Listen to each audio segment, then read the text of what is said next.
동아일보의 단독 보도 이후에 파장이 커지고 있습니다. 유동규 씨가 검찰의 압수수색을 받던 절체절명의 그 순간 검찰 수사관들의 진입을 틀어막고서 정진상 실장과 통화했다라는 이 한 줄의 단독 보도가 큰 파장을 낳고 있습니다. 이재명 후보의 최측근으로 알려진 정 실장과 유동규 씨는 어떤 대화를 나눴을까요? 오늘 그 후속 보도들이 나오고 있습니다. 제목부터 공개하겠습니다. 압수수색 직전에 뭐가 그리 급했을까? 결국 유동규 씨는 정진상 실장 등과 통화한 이후에 창문으로 휴대전화를 집어 던졌고 휴대전화가 낙하하는 그 장면도 채널A가 단독 보도해드린 바 있습니다. 뭐가 그리 급했길래 휴대전화까지 집어 던졌던 걸까요? 오늘 추가적인 의문은 과연 이재명 후보는 최측근과 유동규 씨의 통화 사실과 대화 내용에 대해서 보고받았을까요? 받았다면 언제 인지하고 있었을까요? 국감에서는 왜 이에 대한 답변을 하지 않았던 걸까요? 여러 가지 추가 의문점들 오늘 규명을 해보겠습니다. 먼저 정진상 실장과 유동규 씨가 핸드폰 던지기 직전에 몇 분간 통화를 했는지가 중요하겠죠. 후속 보도 나왔습니다. 함께 보시죠. 조선일보 보도에 따르면 7분 통화를 했다. 길다면 길고 짧다면 짧을 수 있는 시간 7분. 7분. 유동규 자택 압수수색 당일 오전 8시쯤 정진상 실장과 7분가량 통화를 했다라는 조선일보 보도입니다. 정진상 실장, 이재명 후보의 최측근, 선대위 비서실 부실장이죠. 10분 뒤에 검찰이 띵동 유동규 씨의 집 초인종을 눌렀습니다.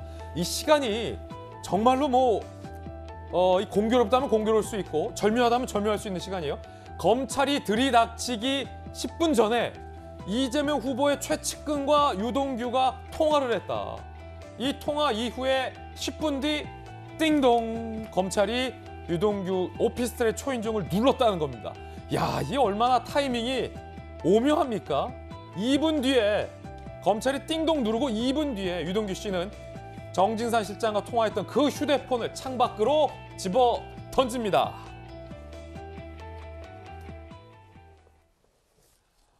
이 타이밍이요.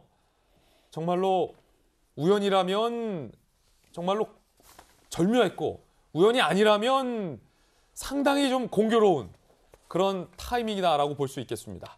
이재명 기자, 7분. 이게 길다면 길고 짧다면 짧은 시간. 7분 동안 무슨 대화를 할 수 있을까라고 제가 한번 생각해 봤는데 이재명 기자와 제가 평소에 얘기도 많이 하고 전화도 많이 하는데 우리가 되게 가까운 사이인데 이게 7분가량 전화한 적은 없더라고요.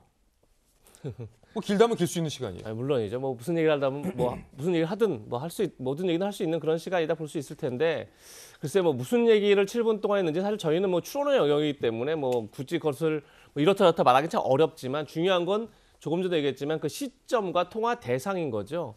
어쨌든 검찰이 들이닥치기 직전에 통화가 이루어졌습니다. 그리고 나서 10분 뒤에 검찰이 들이닥치고 그리고 나서 유동규 씨가 2분 뒤에 휴대전화를 밖에다 집어 던집니다. 예. 그러니까 이런 증거 인멸 과정에 만약에 정진상 지금 현재 선대위 부실장이 관여했다 그러면 사실 이 대장동 게이트의 성격 자체가 달라지는 거죠. 혹여 가능성입니다만 정진상 실장이 증거 인멸하는 데 있어서 뭔가 조언을 해주었다면 이건 사건의 성격이 달라진다. 그렇죠. 그러니까 지금까지 이재명 후보가 대장동 게이트 이 사건 관련해서 방어막을 친 논리가 두 가지인 거죠. 하나는 유동규 씨가 지금 돈이 간 쪽이 문제가 있다. 국민의힘 쪽에 오히려 돈이 갔다. 곽상도 의원이라든지 지금 현재 무소속이지만 아니면 또 원유철 전 원내대표 원내대표 측이라든지 이런 쪽에 돈이 갔기 때문에 국민의힘 게이트다.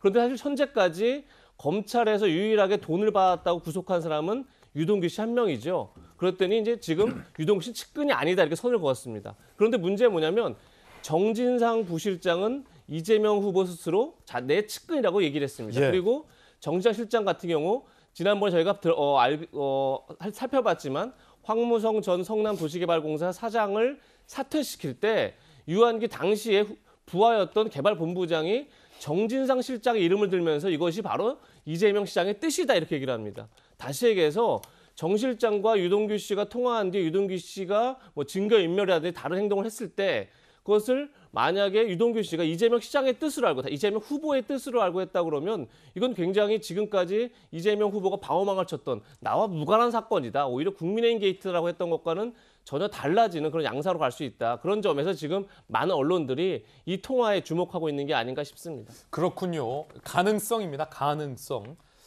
정확히 정진상 실장과 유동규 씨가 어떤 대화를 주고받았는지는 당사자들만 알 수 있는 문제겠죠. 섣불리 단정할 수 없겠습니다만 타이밍을 다시 한번 정리해보면 검찰이 압수수색을 들이닥치는 띵동 초인종이 울리기 10분 전 정진상 실장과 유동규 씨의 통화가 이루어졌고 이재명 후보 측은 유동규는 내 측근 아니다.